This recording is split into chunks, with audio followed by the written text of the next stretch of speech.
આજ તો દાતરનો ડુંગરો ચડવામાં આપણે થઈ ગયા હાથે મેળ. જય શ્રી કૃષ્ણ, ગુડ મોર્નિંગ. સવારમાં થઈ ગયા આપણે મસ્ત મજા રેડી થઈને આપણે નીકળી જાય નાસ્તો કરવા, કેમ કે સવારમાં નાસ્તો કરવો પડે ને. નાસ્તો કરીને ચકલાને બેઠાડીને આપણે નીકળી જશે દાતરની તરફ.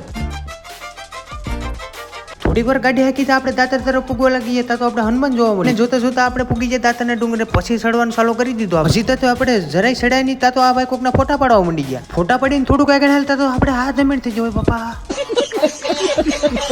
આ તો બહુ અઘરું ટ્રેકિંગ છે. પછી નખરા કરતા કરતા આપણે આવી જાય પાણીના પરબે પાણી પીવા. પાણીને તો પણ આ તો શરબત પીધો ભાઈ. પછી આપણે દોડ્યા. દોડવામાં ભાઈ શેર પગે થઈ ગયા. થોડીક વાર હાલતા તો પાણીનું પરબ આવી ગયું. આ પાણી થયું બોગરું મોઢા માંડી દીધું. આ છે આપણે દાતરનો નજારો. પછી આપણે આવી જાય દાતાના મંદિરે દર્શન કરીને આપણે આવી જઈએ સીધા પ્રસાદી લેવા. પ્રસાદી લઈને આપણે સીધા આવી જઈએ ટ્રેકિંગ કરવાનું. ટ્રેકિંગ કરતા કરતા જતા હતા નગરીઓ પથ્થર વગાડવા. નાથી પછી આપણે જતા હતા નીચે તો આપણે ગાયને ભેંસ જોવા મળી. પછી થોડીક વારમાં આપણે પૂગીએ નીચે. રિક્ષા પકડીને આપણે આવી ગયા રૂમે. 1 મિનિટમાં ભેગું નહીં થાય. ફૂલ વિડીયો આપણે આ ચેનલમાં આવી ગયો. નવા હોય તો લાઈક કરી દેજો, શેર કરી દેજો, સબસ્ક્રાઈબ કરી દેજો. Bye bye.